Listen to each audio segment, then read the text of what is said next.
നിർബൻ ചക്രവർത്തി കൂടി ചേരുന്നു വിശദാംശങ്ങളുമായി. നിർബൻ, കേരളം ഇന്ന് നാളെ എന്ന വിഷയത്തിൽ, ഇന്നലെ എന്ന വിഷയത്തിൽ നമ്മൾ സംഘടിപ്പിച്ച ഈ മാധ്യമ സെമിനാറിൽ പങ്കെടുത്തവരെല്ലാം തന്നെ പറഞ്ഞത് ജനാധിപത്യ മൂല്യങ്ങളിൽ ഊന്നിയുള്ള കൈരളിയുടെ പ്രവർത്തനങ്ങൾ, വിട്ടുവീഴ്ചയില്ലാത്ത നിലപാടുകൾ, ഇത് തന്നെയാണ് പ്രത്യേകിച്ച് എല്ലാവരും സംസാരിച്ചപ്പോൾ അവിടെ എടുത്തു പറഞ്ഞ പ്രധാനപ്പെട്ട കാര്യം.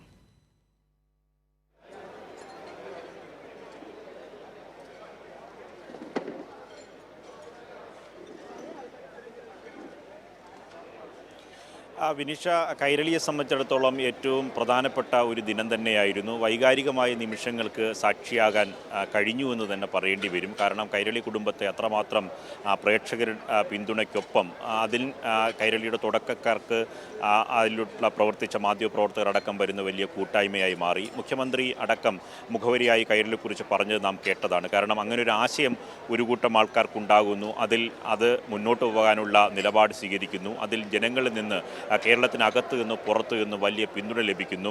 ഒരു വ്യതിരിക്തമായ നിലപാട് സ്വീകരിച്ചുകൊണ്ട് സമൂഹത്തെ വലിയ വൻകിട കോർപ്പറേറ്റുകൾ ഈ പറയുന്ന മാധ്യമരംഗം ഭരിക്കുമ്പോൾ കഴിഞ്ഞ 25 വർഷക്കാലമായി ശരിയായ നിലപാട് ഉയർത്തിപ്പിടിച്ചുകൊണ്ട് കൈരളി മുന്നോട്ട് പോകുന്നു. കൈരളി തുടങ്ങുന്ന ഘട്ടത്തിൽ ഏത് തരത്തിലുള്ള ആശയമാണ് കൈരളി ഉൾക്കൊണ്ടത്, ആ നിലപാട് ഉയർത്തിപ്പിടിച്ച് ഇന്നും ജനസാമാന്യത്തിന് മുന്നിൽ വലിയ സ്വീകാര്യതയോടുകൂടി കൈരളി നിലനിൽക്കുന്നു എന്ന് തന്നെയാണ് ഏറ്റവും വലിയ പ്രത്യേകത.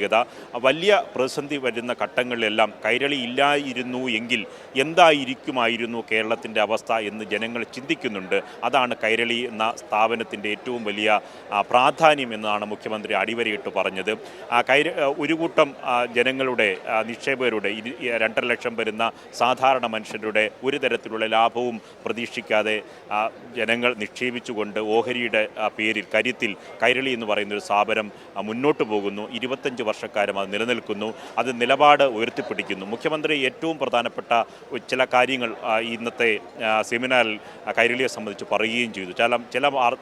ചില ഈ വാർത്താ സമ്മേളനങ്ങളിലും ചില പരിപാടികളിലൊക്കെ പോകുമ്പോൾ കൈരളിയെ വിലക്കുന്നു. കൈരളി ചോദിക്കുന്നത് ആരാണ്, നിങ്ങൾ കൈരളിയല്ലേ എന്ന് പ്രത്യേകം ടാർഗറ്റ് ചെയ്യുന്നു. അത്തരത്തിൽ ഉള്ള ഏത് തരത്തിലുള്ള ആക്രമണങ്ങളെയും ചെറുത്തുകൊണ്ട് കൈരളി തളർന്നു പോയില്ല, ഇപ്പോഴും തലയെടുപ്പോടെ ഉയർന്നു നിൽക്കുന്നു എന്നാണ് മുഖ്യമന്ത്രി പറഞ്ഞത്.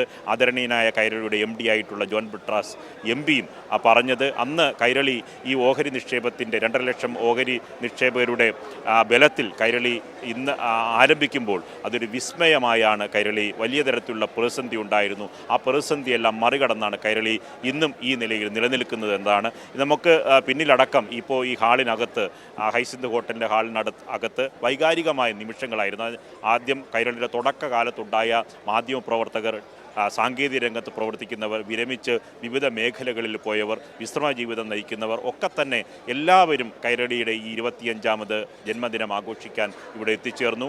അതിൽ വലിപ്പ ചെറുപ്പങ്ങളില്ല, എല്ലാ തരത്തിലുള്ള മനുഷ്യർ, ഓഹരി നിക്ഷേപകർ, ഒപ്പം തന്നെ മാധ്യമരംഗത്ത് വിവിധ ശ്രേണിയിൽ പ്രവർത്തിക്കുന്നവർ, അഭ്യുതകാംക്ഷികളുടെ വലിയ വേദിയായി ഈ ചടങ്ങ് മാറി. ആ മാധ്യമരംഗത്ത് കൈരളി എങ്ങനെയാണ് വ്യതിരിക്തമായി ശക്തമായ നിലപാടുമായി തലയുയർത്തി പിടിച്ച് നിൽക്കുന്നതിനുള്ള മറുപടിയാണ് ഇന്നത്തെ ഈ കൂട്ടായ്മ എന്ന് തന്നെ പറയേണ്ടി വരും. മുഖ്യമന്ത്രി പറഞ്ഞത് ഈ റേറ്റിങ്ങിന് വേണ്ടി, റേറ്റിംഗ് അല്ല, ജനങ്ങളുടെ മനസ്സിൽ ഏത് തരത്തിലാണ് സ്വീകാര്യത എന്നാണ് ഏറ്റവും പ്രധാനപ്പെട്ട കാര്യം. റേറ്റിംഗ് ഒരു പ്രധാനപ്പെട്ട കാര്യമാണ് ഒരു സ്ഥാപനത്തിൻ്റെ നിലനിൽപ്പ് സംബന്ധിച്ച്. പക്ഷേ റേറ്റിങ്ങിന് വേണ്ടി അവരുടെ നിലപാട് കഴിക്കാൻ പാടില്ല. അത്തരം ഒരു വലിയ മത്സരത്തിൻ്റെ കാലഘട്ടത്തിലേക്ക് പോവുകയാണ്. വൻകിട കോർപ്പറേറ്റുകൾ സ്ഥാപനങ്ങൾ പിടിച്ചടക്കുന്നു, മാധ്യമ മേഖല ആകെ പിടിച്ചടക്കുന്നു. അവിടെയാണ് ജനങ്ങളുടെ അഭിലാഷങ്ങൾ, ജനങ്ങളുടെ പ്രശ്നങ്ങൾ ഉയർത്തിപ്പിടിച്ചുകൊണ്ട് കൈരളി വ്യതിരിക്തമായി നിലനിൽക്കുന്നതെന്നാണ് മുഖ്യമന്ത്രി പറഞ്ഞത്. ഈ സംവാദം, ശശികുമാർ അവതരിപ്പിച്ച സംവാദത്തിൽ വലിയ തരത്തിലുള്ള പ്രാതിനിധ്യമാണ് ഉണ്ടായത്. വിവിധ മേഖലയുള്ളവർ, മാധ്യമപ്രവർത്തകർ, വിദ്യാർത്ഥികളടക്കം വരുന്ന സമൂഹത്തിൻ്റെ നാനാവിഭാഗം ജനങ്ങളുടെയും ഒരു പരിച്ഛേദമായി ഇതിൻ്റെ 25ാമത് കൈരളിയുടെ വയസ്സിലേക്ക് കടക്കുന്ന ചടങ്ങ് അക്ഷരാർത്ഥത്തിൽ മാറുകയായിരുന്നു. വിനിഷ. ശരി, നിർബൻ ചക്രവർത്തിയാണ് വിശദാംശങ്ങൾ പങ്കുവച്ചത്. കൈരളിയുടെ രജത ജൂബിലിയുടെ ഭാഗമായി തിരുവനന്തപുരത്ത് സംഘടിപ്പിച്ച മാധ്യമ സെമിനാർ, കേരളത്തിലെ മാധ്യമങ്ങൾ ഇന്ന് എന്ന വിഷയത്തിൽ സംഘടിപ്പിച്ച മാധ്യമ സെമിനാറിനെ കുറിച്ചുള്ള വിശദമായ വിവരങ്ങളാണ് നിർബൻ ചക്രവർത്തി പങ്കുവച്ചത്.